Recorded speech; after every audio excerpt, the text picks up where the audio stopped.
Start कर देते हैं। मैं रिकॉर्डिंग स्टार्ट कर देता हूँ और चैप्टर ठीक स्टार्ट है। करते हैं। स्केलर और वेक्टर, पहले मैथमेटिकल इंडक्शन इसलिए नाम दिया गया क्योंकि जो स्केलर और मैथ स्केलर और वेक्टर जो कॉन्सेप्ट है ना, वो मैथ में सर ही एक बहुत मिनट ज़्यादा एक यूज़ मिनट करते सर, हैं। हाँ पीछे से सर बहुत आवाज आ रही है। हाँ हाँ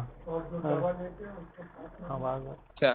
हाँ, हाँ, तो स्केलर और वेक्टर में स्केलर का मतलब क्या है? चलो पहले बेसिक देख लेते हैं। What do mean by scalar, what do mean by vector? तो बोलते हैं कि ये यूनिट जो क्वांटिटी। स्केलर, ये एक फिजिकल क्वांटिटी, बरोबर। अब यस। फिजिकल क्वांटिटी का मतलब क्या होता है? ऐसी क्वांटिटी जिसके जरिए हम लोग किसी भी चीज को मेजर कर सकते हैं, जैसे लेंथ है ना, मास, हम्म। स्पीड, टेम्परेचर, है ना। तो ये सारी हम्म। क्वांटिटी कैसे इससे मेजर किया जाता है? देखो एग्जांपल में दिया है ना, नीचे ही दिया हुआ है।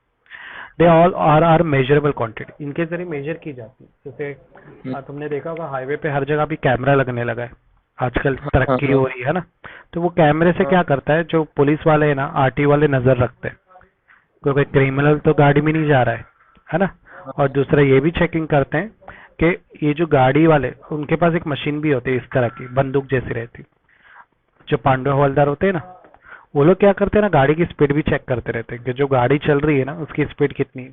ज्यादा स्पीड पे तो नहीं, हर एक रोड की स्पीड फिक्स होती है ना, 80 किलोमीटर हाँ पर हाँ। सेकेंड, 90। ओके। इससे ज्यादा होगी ना लोग कैच कर लेते हैं।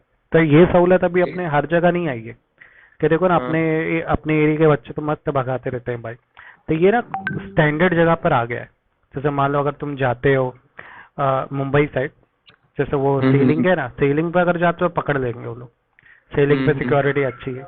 तो वहां पे अगर स्पीड लिमिट से ज्यादा चलाते हो तो पुलिस आके पकड़ लेगी, चालान मार देगी तुम पे। ओके। ठीक है। तो ये जो डिवाइस है हाँ। वो क्या करता है, स्पीड को कैलकुलेट करता है। तो ये भी एक तरह का फिजिकल डिवाइस ही हुआ। तो फिजिकल डिवाइस का मतलब ये समझ में आ रहा है, जो फिजिकल क्वांटिटी को मेजर करता है। अंडरस्टूड। तो ऐसी जो क्वांटिटी होती है जिसको हम लोग काउंट कर सकते हैं, है ना, जिसका हम इस्तेमाल करते हैं, that is called physical quantity. Physical quantity. Okay. Now हम लोग आते हैं फिजिकल क्वांटिटी में। दो टाइप्स होते हैं और वो दो टाइप से ही इस चैप्टर की बुनियाद बनी है, जो है स्केलर और वेक्टर। हम्म। ठीक है।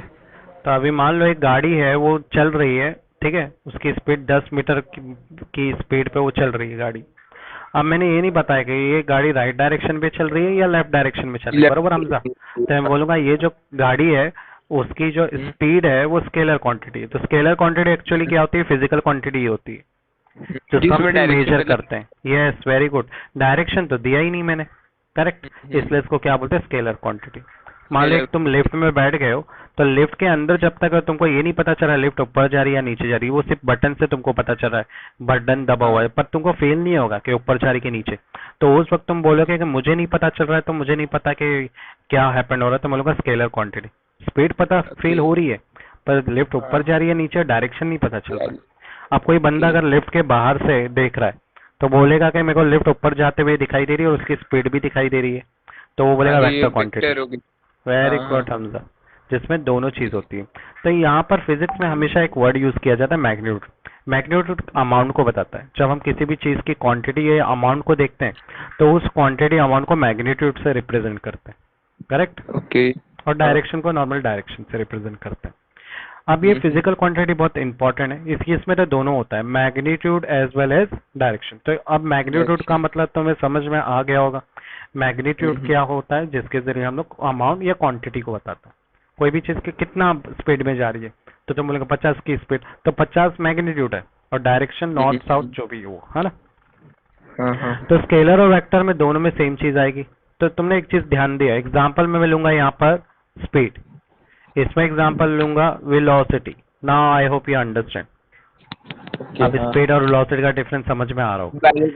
डायरेक्शन दी यस, जाती इसमें है मैं ऑब्जेक्ट एग्जांपल ऊपर। लूंगा, यस, डिस्टेंस। इसमें एग्जांपल लूंगा मैं डिस्प्लेसमेंट। हाँ अब तुमको थोड़ा थोड़ा समझ में आ रहा होगा कि हाँ ये हाँ नए नए सर। वर्ड्स क्यों आते हैं, करेक्ट ना। हाँ हाँ। क्योंकि डिस्टेंस मतलब स्केलर है, वो सिर्फ स्पीड को बता रहा है। डिस्प्लेसमेंट एक्चुअली स्पीड के साथ, डिस्टेंस के साथ साथ डायरेक्शन को भी बता रहा है कि वो 14 किलोमीटर कौन से डायरेक्शन पे। तो ज्यादातर जो ओके। बोर्ड लगे रहते हैं ना रोड पर, वो हाँ। डिस्प्लेसमेंट होता है, वो सिर्फ आपको स्पीड नहीं बताता, उसके साथ साथ डायरेक्शन भी बताता है ना। हाँ तो मैं बोलूंगा ये वेक्टर कॉन्सेप्ट ज्यादा चलते हैं। अभी तुमने देखा गूगल मैप जो यूज करते हो तुम लोग, वो किसके बेस पे बना हाँ हुआ हाँ।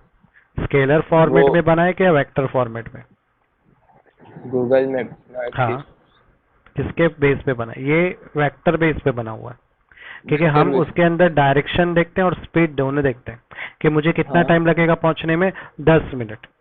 कहाँ का हाँ डिस्टेंस, हाँ हाँ। यहाँ से लेके यहाँ तक का, कितनी स्पीड में चलूंगा, अगर चल के जा रहा हूँ तो 10 मिनट। इतना हम्म। किलोमीटर भी दिखा देता है ना, किलोमीटर के हिसाब से हाँ। टाइम आ जाता है।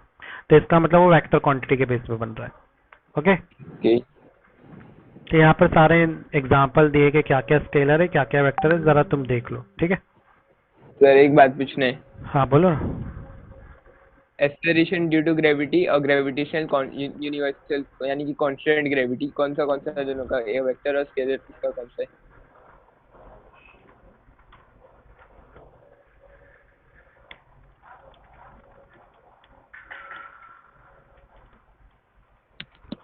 सर, हाँ बोलो, क्या बोल रहे थे? एक्सेलरेशन ड्यू टू ग्रेविटी कौन सा है, वेक्टर या स्केलर है? Acceleration due to gravity vector है, क्योंकि डायरेक्शन ओके। डाउनवर्ड है और उसकी स्पीड हाँ। भी फिक्स है, मीटर पर सेकंड, करेक्ट। ओके। तो दोनों हाँ, चीज पता है हमें। और ग्रेविटेशनल कांस्टेंट यूनिवर्सल ग्रेविटेशन है भी, जो। ग्रेविटेशन कांस्टेंट है तो स्केलर रहेगा। अगर वो कांस्टेंट वैल्यू से मैग्नीट्यूड है तो स्केलर, अगर दोनों चीज दी है तो वेक्टर। वेक्टर। सिंपल। ओके। तो हाँ तुम ऐसा भी समझ सकते हो, देखो तुम्हारे पास हाँ। मर्डर हो गया है और मर्डर का मुजरिम नहीं पता चला, तो तुम बोलेंगे स्केलर है। मर्डर हो गया, हाँ तुम्हें हाँ। मुजरिम भी पता है तो वेक्टर। जब दो चीज के बारे में पता हो तो उसको वेक्टर बोलते हैं, जब आधी अधूरी हो तो नहीं, है ना। तो उसको हाँ स्केलर हाँ। बोलेंगे, आधी अधूरी स्केलर बोल। इंफॉर्मेशन को स्केलर बोलते हैं। हाँ हाँ।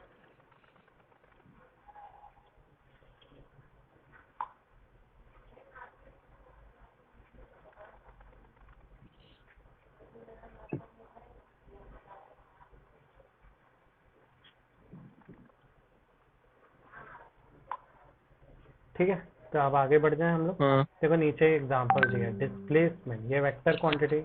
अगर वेक्टर क्वांटिटी तो क्या करते हैं, डिस्टेंस और डिस्प्लेसमेंट दोनों का सिंबल सेम है। डिफरेंस हम्म। क्या आता है कि ये स्केलर है, अगर इस पे मैं कोई एरो नहीं लगाता हूँ तो स्केलर, क्योंकि वेक्टर का एक हम्म। नोटेशन होता है। देखो स्केलर के बारे में हम लोग ऑलरेडी जानते हैं, जब से हाँ पढ़ते हाँ। आ रहे हैं हम स्केलर ही पढ़ रहे हैं। वेक्टर में क्या ओके। होता है, आप कोई भी मैग्नीट्यूड, ये जो अल्फाबेट है, ये अल्फाबेट किसको हम्म। रिप्रेजेंट करता है, मैग्नीट्यूड। ओके। ठीक है। और ये जो एरो होता है, ये एरो किसको रिप्रेजेंट करता डायरेक्शन। है, वेरी गुड, डायरेक्शन। डायरेक्शन। जब ये दोनों मिलते हैं तो बनता है शक्तिमान, शक्तिमान, है ना, वेक्टर बनता है। समझ में आया? तो यहाँ पर अगर मैं ऐसे लिखता हूँ तो ये हो गया डिस्टेंस, इस पे वेक्टर का साइन लगाता हूँ तो ये बन गया डिस्प्लेसमेंट। अंडरस्टूड। इसमें तुमने ओके। देखा होगा स्पीड का फॉर्मूला ये भी है और वेलोसिटी का फॉर्मूला भी ये भी है ना। तो दोनों में फर्क क्या हाँ आता है, हाँ। साइन का फर्क आता है। तो ये डीपली हम्म। कॉन्सेप्ट हो गया, साइन लगाते हो तो तुम समझा रहे हो कि डायरेक्शन है, वेक्टर है ये, करेक्ट। तो वेक्टर को हम्म। रिप्रेजेंट कैसे करते हैं, इस तरह के सिंबल से। और भी बहुत सारे तरीके होते हैं वेक्टर को रिप्रेजेंट करने के, पर हम लोग ज्यादा तरीका नहीं देखेंगे। ये फेमस मेथड है, इसके जरिए ही दिखाया जाता है। तुम्हारी बुक में तो यही है, बाकी और भी है, ऐसा नहीं कि ये एक अकेला होता सिंबल है। अब वेक्टर में दो टाइप होते हैं, एक पिक्चोरियल फॉर्म में वेक्टर होता है और इक्वेशन फॉर्म में भी वेक्टर्स होते हैं। पिक्टोरियल फॉर्म का मतलब क्या है कि मान लो, पिक्चर अगर मैं रहेगी। ये पिक्चर एरो के हिसाब से बताता हूँ, तो इस हाँ हाँ। एरो को आप समझाना पड़ेगा कि एरो क्या समझाता है। ये जो ऊपर होता है, इसमें जो एरो का पॉइंटर वो हेड होता है और जो पिछवाड़ा होता है वो टेल होता है। ये तो बिल्कुल वही ओके। नॉर्मल जो ये तीर कमांड होता है ना, ये बिल्कुल वैसी कॉन्सेप्ट ही हाँ, चल रहा है, कुछ नया वैसी कॉन्सेप्ट पे कौन। नहीं चल रहा है ना। अब आते हैं अपन ओके। इक्वेशन पे। इक्वेशन में आप वेक्टर का इक्वेशन कैसे लिखते हैं, तो इक्वेशन में हम लोग आई कैप जे कैप डालते हैं। ये आई कैप जे कैप क्या है तो वो समझना पड़ेगा। देखो वेक्टर क्या बताती है, डायरेक्शन को, करेक्ट। अब हमें पता है डायरेक्शन कितने टाइप के होते हैं, तो उसके लिए ग्राफ बनाना पड़ेगा, क्योंकि ग्राफ एक लौता एक ऐसा मेथड है जिसके जरिए हम लोग चीजों के डायरेक्शन को समझते हैं। ट्रू और नॉट? अभी जैसे देखो, हमारे अर्थ पे अगर मेरे को कहीं जाना है, मान लो मैं बोलूंगा "ये काम करो हमजा, तुम मेरे को भाईंदर वेस्ट में मिलो", तो तुम समझ जाएगा अरे सर भाईंदर वेस्ट अभी आता हूँ भाग भाग के, मान लो ये तुम हो हमजा। ठीक है। पर अगर मैं ऐसा, अगर मैं मान लो तुमको मैं यूनिवर्स में भेज देता हूँ, अब तुम अर्थ पे हो ही नहीं, अब बोलूंगा हमजा एक काम कर वेस्ट में आ, तो कोई समझेगा? बोलोगे सर ये इधर किधर वेस्ट है, मैं तो अर्थ के बाहर हूँ, ये जमीन मेरे को दिख रही है, बरोबर। तो ऐसे में मैं बोलूंगा एक काम कर हमजा, तो वाई एक्सिस की तरफ आ, तो तू समझ जाएगा अरे वाई एक्सिस मतलब सर ऊपर बुला रहे। तो तुम बोलोगे सर पॉजिटिव वाई एक्सिस या नेगेटिव वाई एक्सिस, बोलूंगा पॉजिटिव, तो तू ऊपर आएगा। नेगेटिव बोलूंगा तो नीचे जाएगा, अगर एक्स एक्सिस अच्छा। बोलूंगा तो राइट में आएगा, नेगेटिव बोलूंगा तो लेफ्ट में जाएगा। समझ में आया? तो ये जो एक्स और वाई एक्सिस डायरेक्शन है ना, ये अर्थ के बाहर के लिए बनाया गया है। जब आप यूनिवर्स में जाओगे ना, तो उसके डायरेक्शन को समझाने के लिए तुमको ये मेथड यूज करना पड़ेगा। ओके। अंडरस्टूड? हाँ हाँ। तो ये तुम्हारे लिए नई इन्फॉर्मेशन होगी, तो एस्ट्रोनॉट इनका इस्तेमाल करते हैं। फिर इसके बाद एक और नया एक्सिस आया जिसका नाम है जेड एक्सिस, बरोबर? तो ये 3D हो गया, तुमने देखा होगा 3D, उसको 3 डायमेंशन बोलते हैं।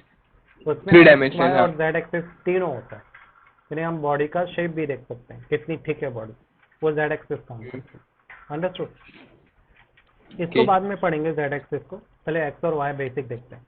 अगर वो एक्स एक्सिस है तो एक्स एक्सिस के डायरेक्शन को वेक्टर में आई से रिप्रेजेंट करते हैं। और ये जो सिंबल बना है ना कैप, ये कैप का मतलब यूनिट वेक्टर होता है। क्या होता है? Unit vector. इसके बारे में और डिटेल में आगे देखने ही वाले हैं, ठीक है? और वाई एक्सिस को रिप्रेजेंट करते हैं वेक्टर में जे कैप। देखो अलग अलग सिंबल यूज किए। अगर मैं एक्स लूंगा तो आई, ऐसा क्यों कर रहे हैं? क्योंकि वेक्टर कॉन्सेप्ट है, हम एक नई चीज के बारे में स्टडी कर रहे हैं, तो कुछ नया होना ओके। चाहिए, हाँ हाँ। है ना? तो नया सिंबल हम लोग यूज करेंगे वाई एक्सिस के लिए, जे वाला सिंबल यूज करेंगे, करेक्ट ना?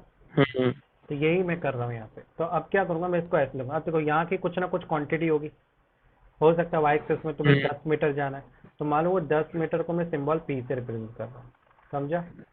और एक्स एक्सिस पे जा रहे हो, सॉरी वाई एक्सिस तो जे है ना, एक्स एक्सिस आई है।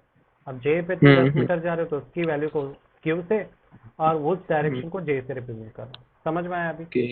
तो ये सर क्वांटिटी को लेकिन ये बताता है पीछे और ये डायरेक्शन को बताता है। ये जो आई जे है ना, वो डायरेक्शन हाँ को बता रहे हैं, ठीक हाँ, है? पीछे क्या बता रहे? और पी क्यू स्केलर क्वांटिटी, कितना तुम कि चल रहे मतलब हो। ये। अरे तुमने इक्वेशन अच्छा। नहीं देखे क्या? Y is equal to 5x+4y, ये तुमने किया होगा, है ना? ग्राफ वाला हाँ हाँ। 10वीं में। तो ये क्या होता है? स्केलर होता है। और ये क्या होता है? ये ओके। डायरेक्शन को बताता है, वेरिएबल बताता है ना? हाँ हाँ। सिमिलरली ग्राफ के हिसाब से बता रहा है, ये क्या बताता है आपको? क्वांटिटी बताता है कि आपको वाई एक्सिस से कहाँ पे जाना है, 4 पे जाना है। अंडरस्टूड? समझ गया? ऐसे हाँ मैं हाँ। समझा रहा हूँ। अब क्या करो, दोनों साइड स्क्वायर अप्लाई कर दो। अगर दोनों साइड स्क्वायर करते हो तो ये स्क्वायर को राइट साइड भेज दो, तो ये बन गया डिस्टेंस का formula, square root of P square plus Q square. ये फॉर्मूला हम लोग यूज कर सकते हैं, यूज कर चुके हैं। ये ना distance formula equal to square root of x2 minus हाँ x1 whole square plus y2 minus y1। याद आया कुछ? ये बिल्कुल वैसी फॉर्मूला नहीं है। x2 माइनस x1 हाँ को x से रिप्रेजेंट किया है, y2 माइनस 1 हाँ। को y से रिप्रेजेंट कर दो, ऐसा कर दो, शॉर्ट फॉर्म बना दो। ओके। चीज वही है, ये है ना? फॉर्मूला भी है सर? हाँ, इसको डिस्टेंस फॉर्मूला बोलते हैं और ये फॉर्मूला वेक्टर से ही बना है, जो तुमको ओके। स्कूल में था, मैक्स में, डायरेक्ट है। 10th में था। हाँ। हाँ सर एक बात पूछूं, क्वेश्चन है। हाँ, बोलो ना। सर ये जो हम लोग आपने जो बताया ना, जो एस्ट्रोनॉट यूज करते थियरी को, तो इन लोग हाँ, है ना, सेंटर किसको लेते हैं? यानी कि अर्थ के मतलब उसको लेते हैं, रेडियस को या डायमीटर को, या मतलब खुद को लेते हैं सेंटर? सेंटर खुद को ही लेते हैं, जो नहीं वो सेंटर नहीं होता, उसको बोलते हैं फ्रेम ऑफ रेफरेंस। हाँ, फ्रेम ऑफ साइंस में एक डिफरेंस। नया कॉन्सेप्ट है, फ्रेम ऑफ रेफरेंस। आप जहाँ पर हो वो आपका इनिशियल पोजीशन, आप उसको जीरो कंसिडर करो और उसको सेंटर जो कंसिडर करना है वहां से आप जो भी चीज को ट्रैवल को स्टडी कर रहे हो, दैट इज कॉल्ड, तो वही हो गया, सेंटर को कंसिडर करते हैं। ओके,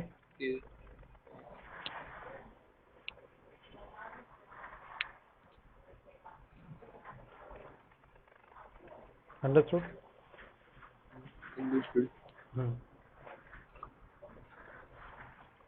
अब आगे बढ़ते हैं, हम लोग एग्जाम्पल देखते हैं, कैसे एग्जाम्पल से दिखाते हैं। फोर्स है 100 जूल, तो फोर्स 100 जूल है, मतलब फोर्स कौन से डायरेक्शन में? मान लो राइट डायरेक्शन में 100 जूल लगे। क्लियर? इस तरह से लिखेंगे। वेलोसिटी है 5 मीटर पर सेकंड, ईस्ट में मान लो ईस्ट है, ठीक है? तो मेरे को ऐसा एरो दिखाना पड़ेगा। अगर तुमको स्केलर और वेक्टर, सॉरी वेक्टर। मतलब magnitude as well as direction दोनों दिया है, तो वो वेक्टर बन जाता ओके। है।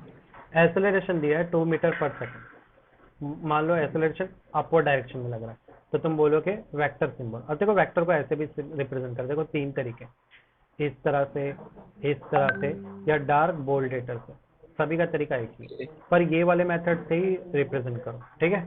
ये वाले मेथड और ये वाले मेथड का इस्तेमाल कम होता है, ठीक है, बहुत क्लियर है। ओके तुमको मैथ्स में भी मिलेगा वेक्टर। हम लोग यहाँ पे वेक्टर की इंफॉर्मेशन पढ़ रहे हैं और तुम्हारे को इसका कैलकुलेशन तुम मैथ्स में सीखने वाले हो, ठीक है, समझ में आया? अब देखो मैग्नीट्यूड लिखने का सर एक तरीका होता है। मैग्नीट्यूड को स्केलर फॉर्म में तो इसको ऐसे भी लिख सकते हैं या मोड ए फॉर्म में भी लिख सकते हैं।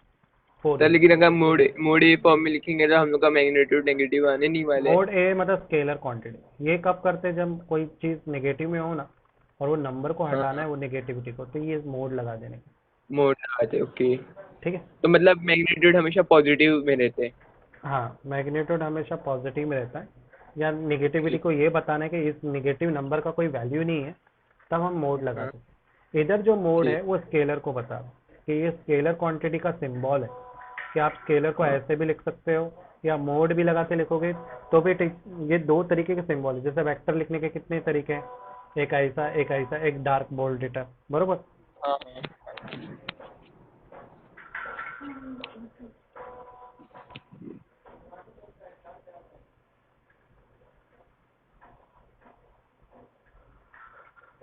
ओके, अंडरस्टूड ये दिस पार्ट। चल आगे बढ़ जाए। Yes sir. कोई डाउट है तुमको? तो स्केलर का सिंबल ये है, वेक्टर का ये। अगर डाउट आ रहा है तो दो ही याद रखो, ये स्केलर स्टाइल हो गया लिखने का और ये वेक्टर स्टाइल हो गया, बस, ठीक है। कंफ्यूजन अगर Okay. होता है नहीं तो नहीं लिखने सर के बहुत confused- सारे तरीके उसे मैं बता रहा था कि वो सारे भी पता होने चाहिए ना तुमको।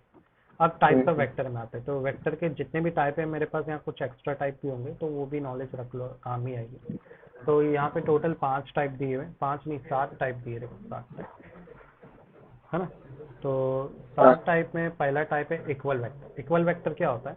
मान लो एक तुम्हारी साइकिल, तुम हमजा अपनी साइकिल में बैठे, ठीक है, साइकिल बनाते हैं, थोड़ा अपन इंजॉय करके पढ़ते हैं क्योंकि अपने को भाई तो है नहीं, है ना। और मान लो इधर मैं हूँ, ठीक है, और हम लोग रेसिंग लगाने वाले हैं, ठीक है।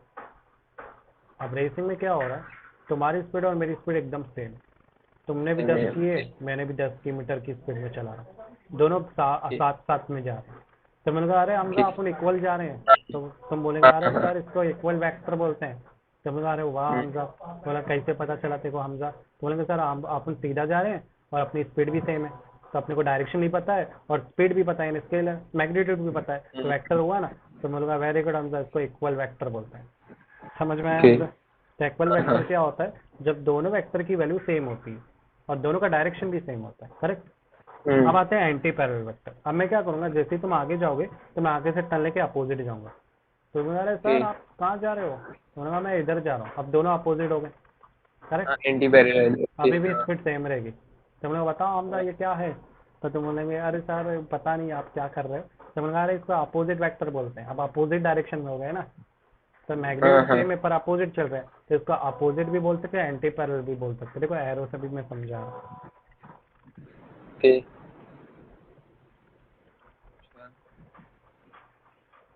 ठीक है।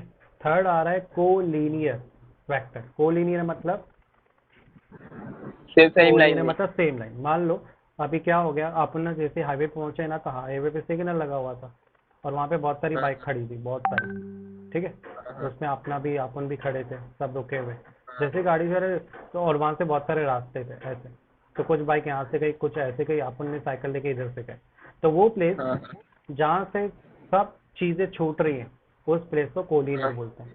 फॉर एग्जाम्पल अगर तुमको ट्रेन पकड़नी है, खाली ट्रेन, तुम कहाँ जाओगे? विरार जाओगे। तो पता है कि विरार क्या है? विरार जंक्शन है, वो ऐसा प्लेस है जहाँ से ट्रेन बन के जाती है, तो तुम बोलेगे वो कोलिनियर प्लेस है, वो प्लेस जहाँ से सारी लाइन निकलती है ना। तो कोलिनियर मतलब सेम लाइन, ठीक है। तो ये एक थोड़ा सा मैंने करेक्शन कर दिया, ये कोलिनियर का मतलब क्या होता है, ये वाला कॉन्करेंट का मतलब मैंने बता दिया। ये जो मैंने एग्जांपल दी ना तुम्हें ट्रेन की, that is called concurrent. Concurrent का मतलब क्या है? जब एक ही लाइन से सारी लाइंस निकलती है ना डायरेक्शन में जाते, दैट इज कॉल्ड कॉन्करेंट। और कोलिनियर का मतलब क्या होता है कि मान लो तुम आगे साइकिल चला रहे हो और मैं तुमको फॉलो कर रहा हूँ पीछे, और अपने पीछे भी बहुत सारे लोग फॉलो कर रहे हैं, सब एक ही लाइन में चल रहे ट्रेन के डिब्बे की तरह, तो उसको कोलिनियर बोलते हैं। कोलिनियर में स्ट्रेट लाइन, कोई भी हम लोग साइकिल स्ट्रेट लाइन चला रहे हैं, ठीक है, सेम लाइन में, से ट्रेन के डिब्बे एक के बाद एक लगे रहते हैं। और कॉन्करेंट का मतलब क्या होता है? तो घड़ी की एक अच्छी एग्जाम्पल, घड़ी का सेकंड का कांटा, मिनट का कांटा और आवर का कांटा सब एक ही पॉइंट से निकलते हैं, तो इसको बोलेंगे कॉन्करेंट वेक्टर बोलेंगे, अब आते को प्लेनर। ओके तो तुमने घर में फिश टैंक तो देखा ही होगा, सारी फिश उस टैंक में इधर उधर घूमते रहती है बेचारी, है ना। कितना बड़ा गुनाह का काम करते हैं ना आप, फिश को कैद रखते फिर बेचारी सर मार मार के कांच में मर भी जाती है। तो ये क्या एग्जांपल है। अब देखो फिश उसके अंदर ही कहीं ना कहीं घूम सकती है, इस प्लेन के अंदर ही। इसको को प्लेनर वेक्टर बोलते हैं। को मतलब इक्वल प्लेन, मतलब उनको इक्वल प्लेन मिला है हर जगह से और उसी प्लेन में वो घूमते रहेंगे। अंडरस्टूड। ओके नेक्स्ट आते हैं जीरो वेक्टर पे। जीरो क्या होता है, किसी भी वेक्टर का जब वैल्यू जीरो होता है that is called zero vector. इसका इस्तेमाल सिर्फ डायरेक्शन समझने के लिए करते हैं, ठीक है। मान लो एक फोर्स है, ठीक है। मान लो तुम साइकिल है, अब तुमको मैं बोलूंगा जाओ चिराग हमजा तुमको विरार जाना है, विरार का डायरेक्शन इधर है, तो तुम बोलोगे हाँ सर बस मैं निकल रहा हूँ। सिर्फ बोलेंगे बस सर मैं निकल रहा हूँ, अभी तक तुम निकले नहीं है, तो तुम्हारी वेलोसिटी क्या है, जीरो। जीरो हाँ डायरेक्शन तो है लेकिन जीरो, तुम्हें लगा जीरो वेक्टर हो अभी तुम, कि अभी तुमने शुरुआत ही नहीं की। Okay understood. अब आते हैं लास्ट जो वेक्टर है वो है यूनिट वेक्टर। यूनिट वेक्टर क्या होता है, यूनिट नाम का ही मतलब, यूनिट का मतलब होता है वन, ठीक है। तो ये वेक्टर का इस्तेमाल भी हम किसके लिए करते हैं, स्पेशली डायरेक्शन के लिए। और इसको कैसे शो करते हैं, कोई भी सिंबल के ऊपर ऐसा टोपी लगाते हैं, अगर तुम टोपी लगाते हो तो इसको क्या बोलते हैं, यूनिट वेक्टर। इसका इस्तेमाल ओके स्पेशली किसके लिए करते हैं, डायरेक्शन बताने के लिए। एक्स वाई और जेड एक्सिस डायरेक्शन के लिए करते हैं।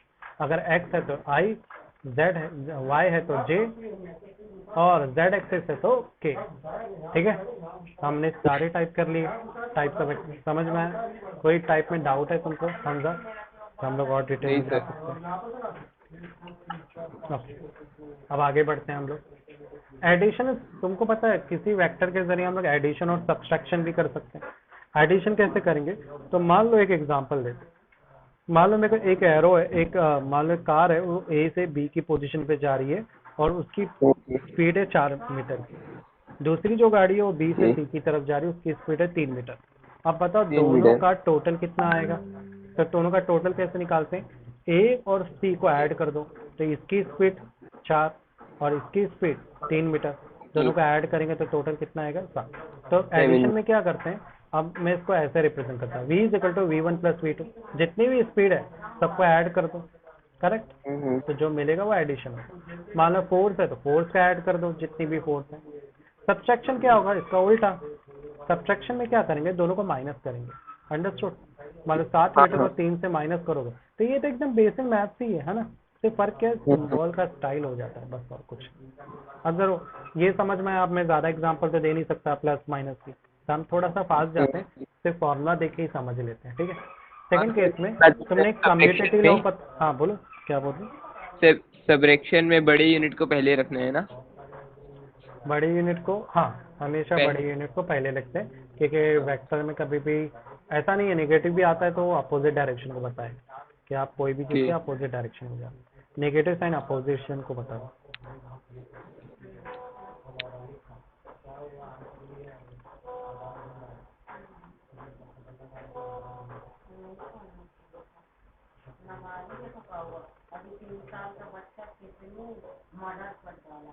है ना। तो अब ये कम्यूटेटिव लॉ पता है क्या, अगर किसी नंबर को तुम इस तरह से ऐड करो या इस तरह से ऐड करो, मतलब उल्टा ऐड करो या सीधा ऐड करो, यानी 4+3 करो या 3+4 करो, तुम्हें आंसर तो प्लस में ही आएगा ना। हाँ हाँ तो ऐसे में तुमको वैल्यू दोनों जगह पे वैल्यू क्या मिलेगी, सेम मिलेगी, अगर तुम वेक्टर में ऐसा ये करते हो। मिलेगी तो उसको कम्यूटेटिव ओके लॉ बोलते हैं। ऐसा लॉ जिसमें तुम 4+3 को ऐड करो या 3+4 को, उसको मैंने ऐसे शो किया, p+q और q+p, that is called, commutative law है ना। नेक्स्ट क्या है, रिजल्टेंट लॉ। रिजल्टेंट कैसे निकालते हैं वो अभी अलग से देखेंगे। कम्यूटेटिव लॉ भी नीचे दिखाया गया एग्जांपल से। तो पहले रिजल्टेंट लॉ देखें, किसी चीज का रिजल्ट कैसे निकालते। मान लो तुमको दो वेक्टर दिए और दोनों को आड़ी टेढ़ी लाइन दी है, करेक्ट। अब क्या करो, उसको ऐसे जोड़ो कि इन दोनों वेक्टर का तुमको टोटल निकालना। तो कैसे जोड़ते हैं, तो याद रखो कोई भी वेक्टर कैसे जोड़ेगा, एक ये होता है इसका हेड, ये होता है इसका टेल। अगर तुमको दूसरे को जोड़ना है तो इसके हेड से इसका टेल जोड़ना पड़ेगा, समझ गए समझा। हाँ कभी भी दो एरो आमने सामने नहीं जोड़ सकते। ओके तुमको पूंछ के जरिए, जैसे बच्चे खेलते हैं ना, एक सब अपने ट्रेन वाला गेम खेलते हैं, तो सब एक दूसरे का कपड़ा पकड़ के पीछे खड़े होते हैं, आमने सामने हाँ तो नहीं हाँ खड़े होते हैं ना, समझ गए ना। हाँ हाँ तो अब मैं क्या करूँ, ओके इसका ये टैल को यहाँ पे जोड़ दूंगा, ठीक है। और जोड़ने पर कुछ इस तरह से बनेगा। अब ये जो लाइन है ये मैंने खींची है तो एक ट्रायंगल बन गया। तो ये जो लाइन है ना, ये ए बी और ओ ए और ए बी को जब जोड़ा तो ये एक शॉर्टकट लाइन बना। ये शॉर्टकट लाइन क्या बता रही मालूम है? इन दोनों साइड का टोटल को बता रही। तो रिजल्टेंट क्या होता है, अगर तुमको इन दोनों का टोटल चाहिए तो इन दोनों टोटल लाइन के बीच में एक लाइन बना दो जो डायरेक्टली ओ को बी से कनेक्ट करे। That line represent the total of this two line. Understood? है ना? ये तो बिल्कुल राइट एंगल का ही प्रॉपर्टी हो गई। राइट एंगल की प्रॉपर्टी थी सारी। हाँ एंगल्स भी वैसे ही बन जाएंगे सर, 90 क्या? 40 हाँ एंगल्स 90 भी 40 वैसे। का भी बनता है, लेकिन मैं सिर्फ समझा रहा हूँ कि ऐसी प्रॉपर्टी का इस्तेमाल यहाँ किया है। हाँ ना? तो यहाँ पे जो आर है वो पी प्लस क्यू के टोटल को बता रहा है। ये मान लो इसका वेक्टर पी है और इसका वेक्टर क्यू है, तो इनका टोटल हो जाता है ये लाइन। करेक्ट? अब आते हैं इस एग्जाम्पल में। इस एग्जाम्पल में मैंने देखो लाइन खींची है, ये पिंक कलर में तुमको दिख रही है वो लाइन है। अब इन लाइन का टोटल जो रहेगा वो रहेगा ये ब्लू लाइन। अंडरस्टूड? डायगोनल इसका, हाँ। यस। तो इस बेस पर अगर मैं देखूं, इस बेस पे ऑब्जर्व करूं तो P प्लस क्यू बन रहा है, और अगर इस बेस पे देखूं तो Q प्लस P बन रहा है। समझ में आया? तो दोनों लाइन का रिजल्टेंट चाहे P प्लस क्यू या Q प्लस P वो सही ही रहेगा, आंसर करेक्ट ही आएगा। बनाने का तरीका समझा है? रिजल्टेंट कैसे बनाते हैं, हाँ, हाँ। है ना? दो लकड़ी है, दो लकड़ी का वेक्टर पता करना है, टोटल पता करना है, तो ये लाइन खींच दो। ये जो लाइन रहेगी वो Okay. दोनों का टोटल बताती है। अब जरा बताइए। थोड़ा सा बड़ा करते हैं। इस लॉ को एसोसिएटिव लॉ बोलते हैं। इसमें क्या a plus B plus C बराबर होता है a plus bracket b plus C. देखो ब्रैकेट का स्टाइल चेंज किया पर आंसर तो दोनों में सही आएगा। बरोबर? हाँ। ये तुम उन्हें कंप्यूटर में भी दे दोगे, डी मॉर्गन लॉ भी कुछ इसी तरह से दिखता है ना? यूनियन का साइन होता है। अब इसमें क्या करेंगे, a और b, ठीक है, और c को देखो मैंने यहाँ लिखा, यानी ये लाइन खींचा a की, ये लाइन खींचा b की, ये लाइन खींचा c। समझ गए? अब जारी पर मुझे टोटल बनाना पड़ेगा, तो ये जो बीच की लाइन है ये इन दोनों के टोटल को बता रही है। लिखने का तरीका आप समझ में आ रहा है तुमको? हाँ, हाँ, हाँ, और हाँ। ये जो दो लाइन है ये इसके टोटल को बताएगी। देखो इन टोटल इसके सामने ही होगा, है ना? हाँ, b हाँ। प्लस सी। तो अब मुझे रिजल्टेंट बनाना है, तो ये जो लाइन रहेगी ना हमजा, ये लाइन इन दोनों के टोटल को बता रही है। समझे ट्रिक कैसे बनाया मैंने? इंडिविजुअल पहले टुकड़े किया, उसके हिसाब से मुझे total a plus B C, a plus B plus C दोनों मिल गए। अब देखो रिपीटेटिव सिंबल नहीं लिखेंगे यहाँ पर, ये हो जाएगा a प्लस बी प्लस सी हो जाएगा। समझ गए? सर लेकिन आपको तो ऐसा लिखना चाहिए ना, a प्लस बी फिर ब्रैकेट फिर b प्लस सी और फिर इज इक्वल टू आर। हाँ समझ गए ना कैसे किया हमजा? ऐसे टुकड़े होंगे तो इंडिविजुअल पहले साइड में बनाने का, ऐसा मतलब ऐसा लाइन खींचने का, यहाँ ए वेक्टर, ये बी वेक्टर, ये सी। बरोबर? ये लिखने के बाद ये लाइन भी खींच देने का, ये रिजल्टेंट देगी। अब बनाना है वो बाद में देखते हैं। ये लाइन खींचूंगा, अब जारी बात अगर मैं ये डायगोनल खींचता हूँ तो ये इनके टोटल को बताएगा। अगर मैं ये लाइन खींचता हूँ तो इसके डायगोनल के लिए भी हमको लाइन खींचनी पड़ेगी। तो ये जो लाइन है, अब इसको भूल जाओ ये लाइन को, ये जो लाइन है ये इसके अपोजिट, हमेशा लाइन के अपोजिट वाला इनके टोटल को बताता है। अब जारी बात है इन दोनों का जो टोटल होगा, ये लाइन, इन दोनों का टोटल क्या होगा, ये लाइन होगी रिजल्टेंट लाइन। ये बाहरी वाला लाइन इन दोनों का टोटल को बता रही है।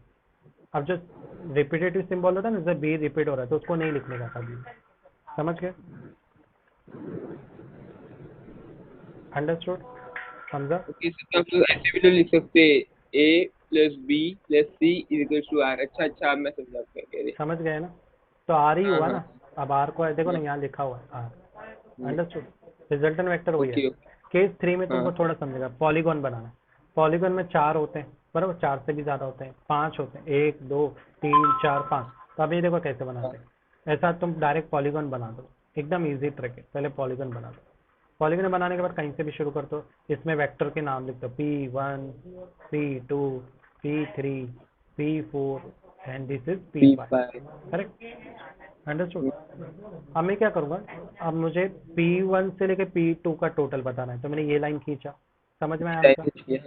अब अगर मुझे P2 P3 का टोटल बताना है तो ये लाइन खींच दो। करेक्ट? अगर इन दो तीनों का टोटल बताना है तो यहाँ पे लाइन खींच दो। समझ में आया अभी ट्रिक? तो इन दोनों का टोटल यानी P4 और यहाँ पे इन तीनों का टोटल, उसका रिजल्टेंट ये लाइन पे आएगा। समझ गए कैसे किया?